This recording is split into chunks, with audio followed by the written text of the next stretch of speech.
it seemed to pay off. Over the course of the next few years, my skin appeared to stay frozen in time, just like I wanted. And people even started to suspect I was secretly getting work done because year after year, my face really never seemed to age much. And don't get me wrong, I was loving it. But there was just one problem.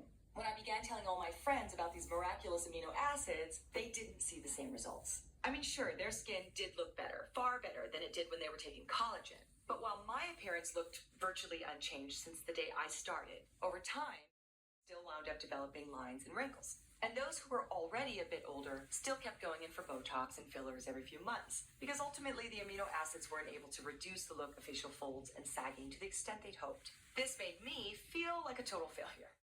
And since I wasn't struggling with any of the same signs of aging myself, I certainly didn't want my friends to think I was deliberately holding out on them.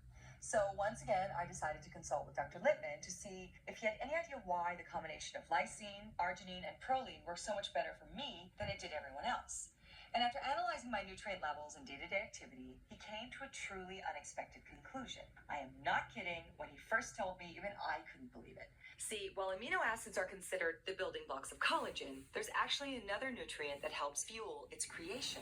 And I know you've heard of it before, because it's none other than vitamin C. But here's where things get tricky. While vitamin C might seem like a basic nutrient that's found in countless foods and multivitamins, it turns out that not all vitamin C sources are equal.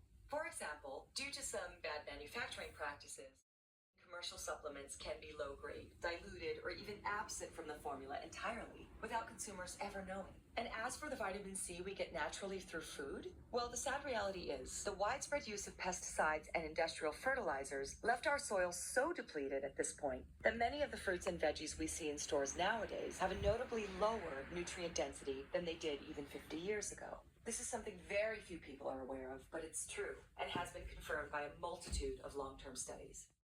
Even if you routinely snack on vitamin C-rich produce like strawberries and spinach, you may not be getting quite as much of it as you think.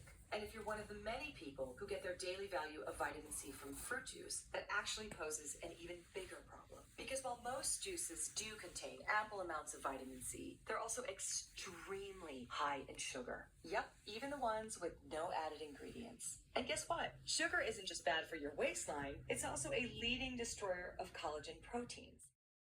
And a tropical fruit that weirdly looks like a clove of garlic on the inside, called mangosteen, both of which I developed. After all, the whole reason I kept ordering them was because they made me feel super energized, far more energized than coffee even. However, what I didn't realize until Dr. Lippman pointed it out was that camel berries actually contain 50, yes, 50 times more vitamin C by weight than orange juice, causing my daily intake of this crucial collagen fueling nutrient to be much higher than that of an average person. And mangosteen is even more impressive, because on top of boasting large concentrations of vitamin C in its own right, it's also been shown to help support already healthy blood sugar levels. So if the recipe for tighter, smoother, and more lifted-looking skin is getting your body to make more collagen than it's losing, then clearly the lack of wrinkles and sagging on my face did have a logical explanation.